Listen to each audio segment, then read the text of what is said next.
너는 내게 부르짖으라. 내가 내게 응답하겠고 네가 알지 못하는 크고 은밀한 일을 내게 보이리라. 예레미야 33장 3절 말씀. 아멘. 우리 같이 한번 암송해 볼까요? 시작. 너는 내게 부르짖으라. 내가 내게 응답하겠고 내가 알지 못하는 크고 은밀한 일을 내게 보이리라. 예레미야 33장 3절 말씀. 아멘. 자, 우리는 어제 본문 5장 1절부터 16절까지 말씀을 통해서 느부갓네살 왕의 아들인 벨사살 왕이 어떤 정치적 또는 종교적 악한 의도를 가지고 이미 자신의 부친이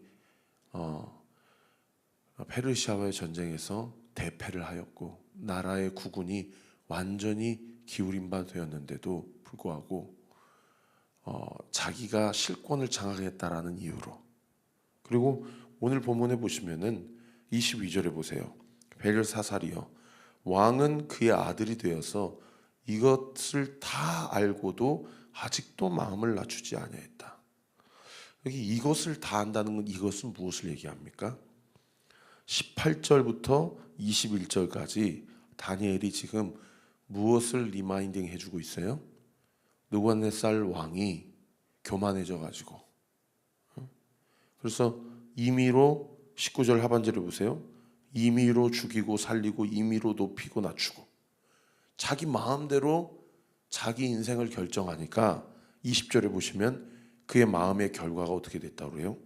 마음이 높아지고 뜻이 완악하여 교만을 행함으로 그 왕위를 패한 바 되었고 그 영광을 빼앗기게 돼서 7년 동안이나 그렇게 들짐승처럼 그렇게 살았다가 왕권을 복권시켜 주신 분도 하나님이신데, 세상에 놀랍게도 오늘 보면 22절에 보면 벨사살이 그것을 다 알고 있었다라는 겁니다. 제가 주석을 찾아보니까 이 느부갓네살 왕이 7년의 시간을 가지고 있을 때 이미 벨사살 왕의 나이가 20세 이상의 성년의 나이였다. 그러니까 자기 아버지가 눈으로 보고도 그렇게 임의로 자기가 자기 생각대로 마음이 교만해지고 완악하여져서 죽이기도 하고 살리기도 하고 높이기도 하고 낮추기도 하고 하니까 자기 아버지 마음이 완전히 교만해진 거예요. 그것을 보고도 하나님이 그것을 봐서 느부갓네살 왕을 쳤는데, 그 모든 역사적 사실과 선친이 하나님 앞에서 심판을 받은 것, 그리고 나중에 회개하고 돌아온 것을 보고도, 그것을 뻔히 알고도 자기의 마음을 낮추지 아니하고 오히려 자기의 이름의 뜻처럼 벨이 나를 지켜준다.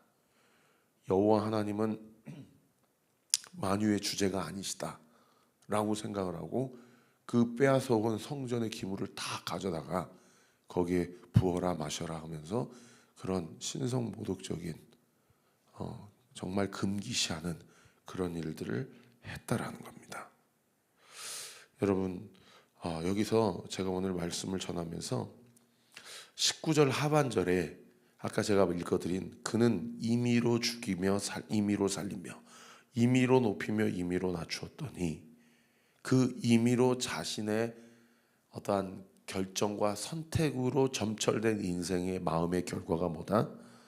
마음이 높아지고 뜻이 완악하여 교만을 행했다. 사랑하는 성도 여러분, 저 보세요.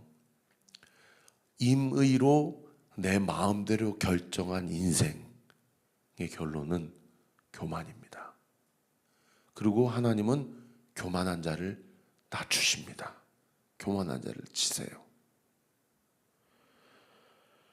그리고 또 눈에 들어오는 표현이 23절 하반절이에요.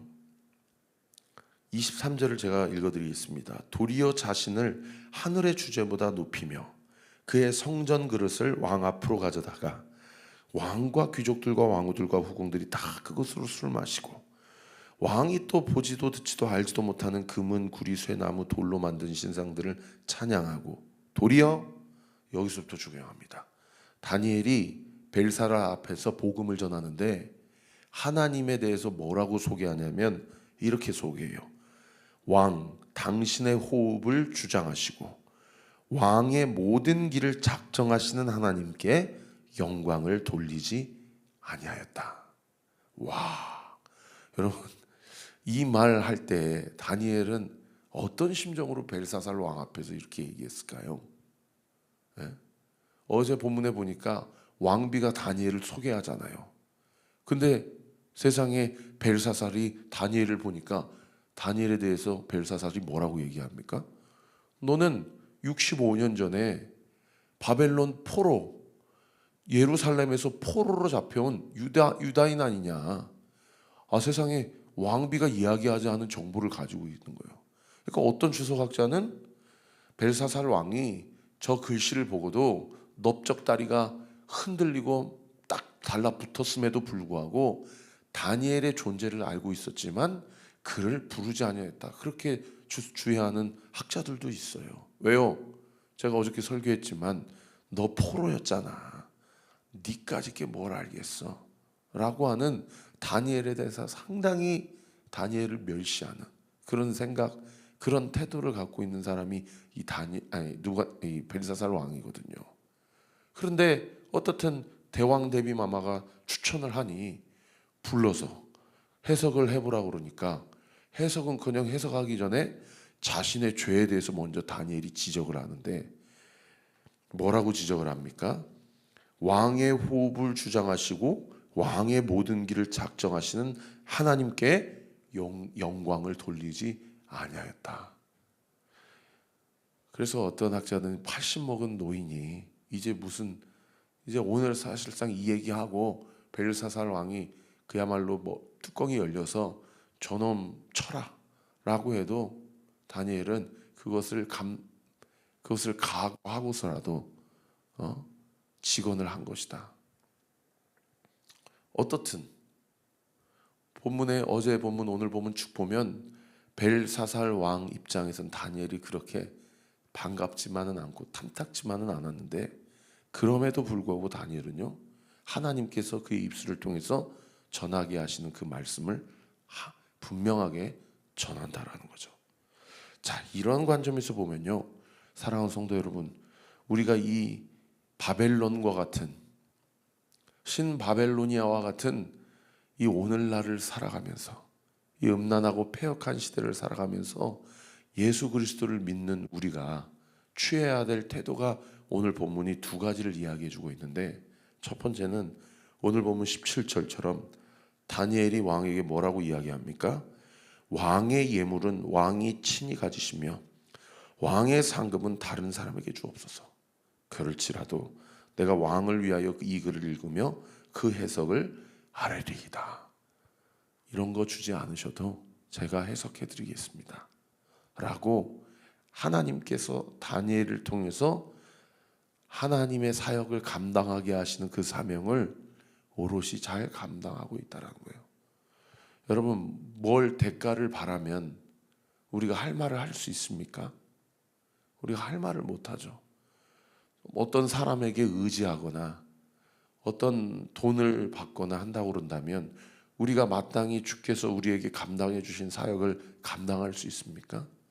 이것은 단순히 다니엘의 공직생활 가운데 그의 청렴성을 보여주는 어떤 포인트일 뿐만 아니라 더 나아가서 그의 인생의 삶의 목표와 가치가 하나님께서 나를 이곳 가운데 불러주셨고 할렐루야, 비록 포로 신분이고 비록 왕의 녹봉을 받는 자이지만 나는 이 나라에 속한 자가 아니요 하나님 나라에 속한 자, 하나님께서 나에게 주신 사명을 완수하는 것이 나의 인생의 목적이고 목표다라는 것을 다니엘이 분명히 알고 있었다라는 거죠. 저는 오늘 이 말씀을 통해서도 저 개인적으로 그렇게 적용합니다. 나의 사명은 온리교회가 부흥되고 잘되고 막 뻑적지근하게 그렇게 담임 목사가 유명해지는 게 아니다. 하나님께서 나에게 주신 그 말씀과 그 계시를 우리 사랑하는 성도들에게 담대하게 선포하고 담대하게 직언하는 것이다. 믿지 않는 자들에게 당신 예수님 안 믿으면 당신도 죄인입니다. 죄인의 결말은 심판입니다. 그러나 예수님을 믿으면 구원받습니다 라는 것을 담대하게 전하는 것이다. 저는 이렇게 오늘도 적용을 합니다. 사랑하는 성도 여러분, 여러분도 우리의 삶의 목표가, 지난주일 이호한 목사님이 존 파이퍼 목사님의 그 대중설교의 영상을 틀어주시면서 우리의 삶의 목표가 조개 껍질이나 줍고 크루즈 타는 것이 우리의 삶의 목표가 아니다 라고 말씀하신 것처럼, 여러분 다니엘처럼 우리에게 주신 사명을 오롯이 감당하는 우리 교회, 우리 사랑하는 모든 성도들 되시기를 우리 구주 예수 그리스도 이름으로 축원합니다. 그런가 하면 두 번째로 23절 하반절의 말씀처럼 왕의 호흡을 주장하시고 왕의 모든 길을 작정하시는 하나님께 영광을 돌리지 아니하였다. 하나님이 누구시라고 얘기해요? 따라합시다. 나의 호흡을 주장하시고, 나의 호흡을 주장하시고, 나의 모든 길을 작정하시는 하나님, 나의 모든 길을 작정하시는 하나님. 믿으시면 아멘. 제가 호흡을 가져가시는 하나님을 어제 처음 만났어요.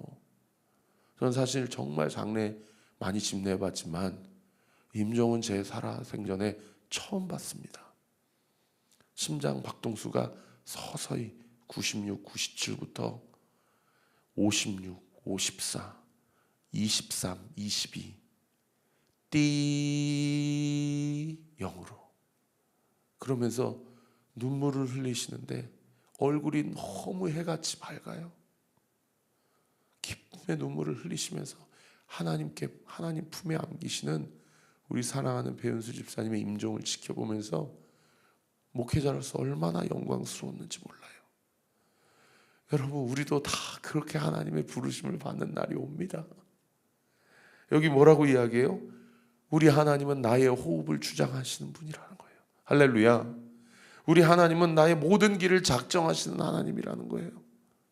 여러분, 우리의 삶 가운데 제가 잠깐 고쳐주시지 않고 일으켜주시지 않는 하나님에 대한 낙심의 죄, 원망의 죄 지었던 것에 대해서 제가 하나님 앞에 회개하고, 하나님 모든 호흡을 주장하시고 모든 길을 작정하시는 분이 하나님이십니다.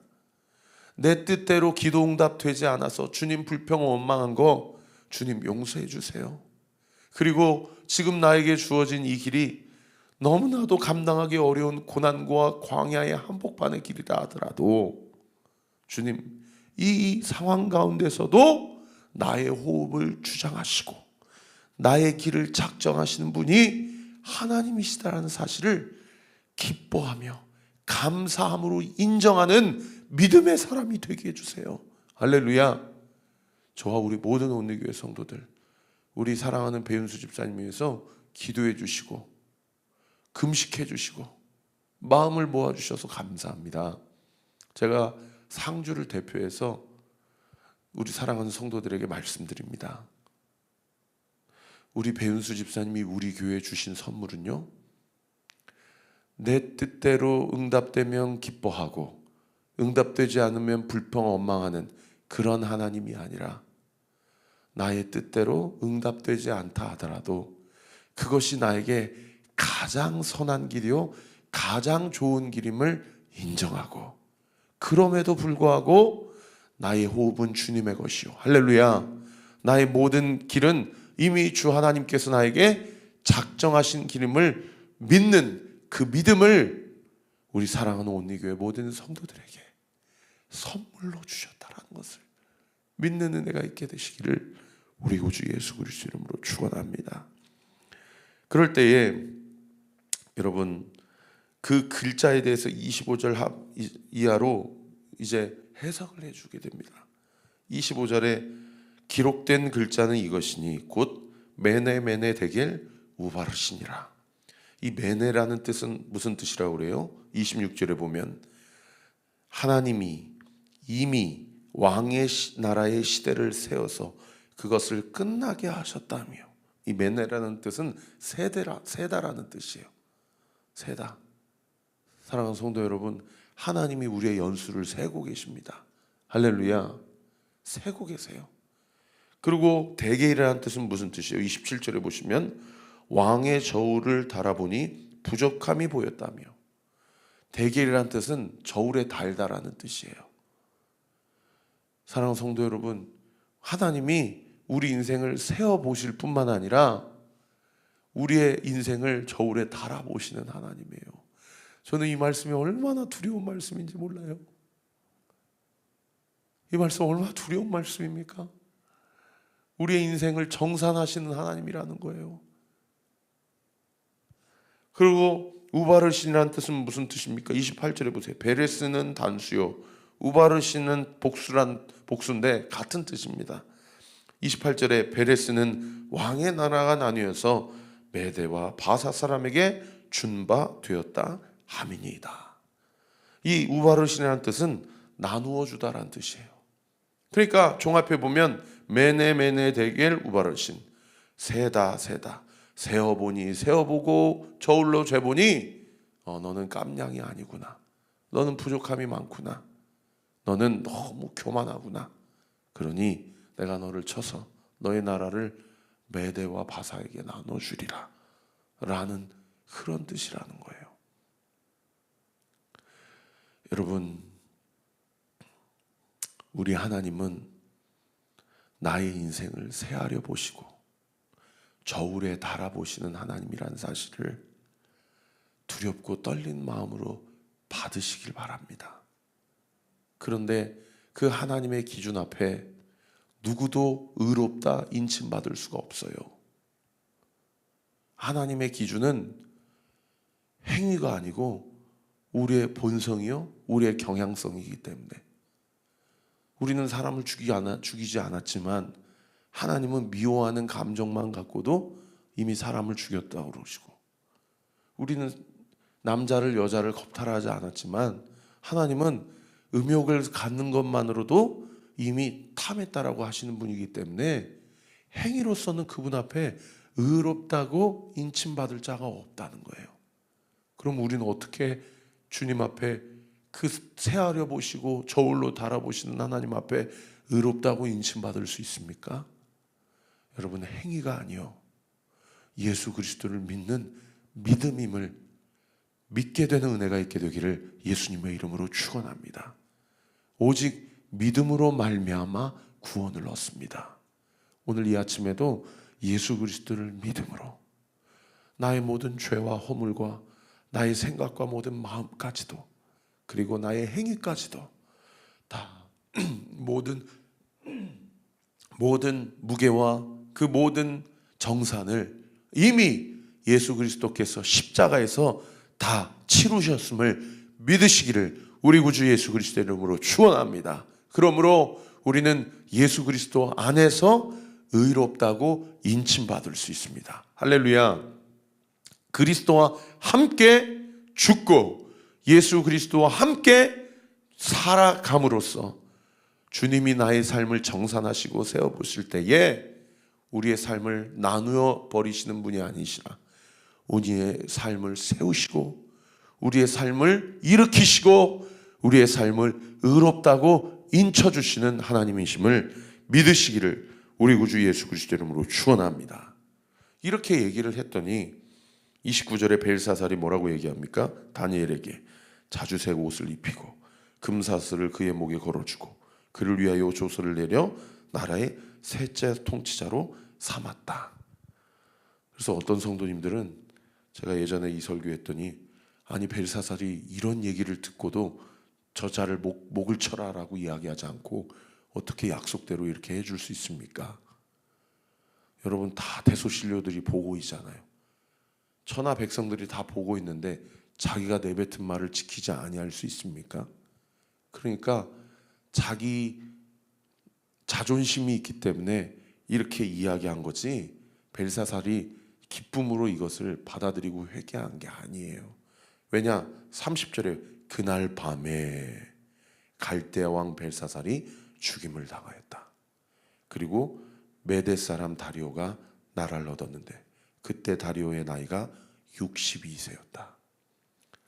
망해져가는 나라의 셋째 통치자로 세움받아야 그것을 그 상급을 받는 다니엘 마음도 편했겠습니까? 좋았겠습니까?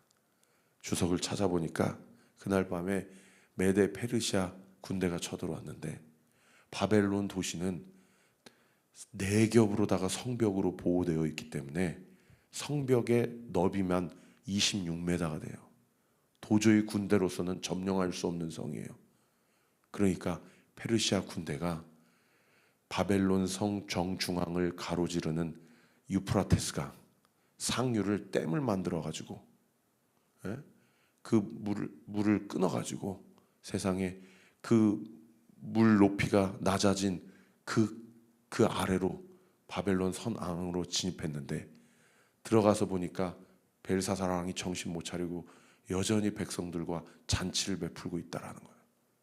그런데 페르시아 군대가 들어왔는데 바벨론 그 성 안의 시민들이 페르시아 군대를 환영했다고 합니다. 너무 폭군이어가지고 피 한 방울 안 흘리고 벨사살 왕을 잡아가지고 거기에서 자살을 하려고 하는 벨사살을 잡아서 거기서 처형을 하고 고레스 왕이 이 바벨론 왕의 분봉왕으로 다리오 왕을 세웠다라고 그래요. 말씀의 결론을 맺겠습니다. 사랑하는 성도 여러분, 하나님은 인생을 세워서 무게를 달두고 나누어 주시는 분입니다. 하나님은 하나님의 임의대로 죽이기도 하시고 살리기도 하시고 낮추시기도 하시고 높이기도 하시는 분이시지 우리 인생의 주인 내 것 아닙니다. 내 인생 내가 스스로 죽거나 스스로 살거나 스스로 누군가를 죽이거나 살리거나 높이거나 낮출 그럴 자격 없습니다. 우리 하나님을 높이고 하나님이 내 호흡 주장하시고 내 모든 길을 작정하시다라는 사실을 믿고 주님의 주권 안에 순종하며 살아가되 그리고 다니엘처럼 사람에게 무언가를 의지하지 않고 우리에게 주신 복음과 은혜를 담대하게 전하는 저와 우리 모든 온리교회 성도들 되시기를 우리 구주 예수 그리스도 이름으로 축원합니다.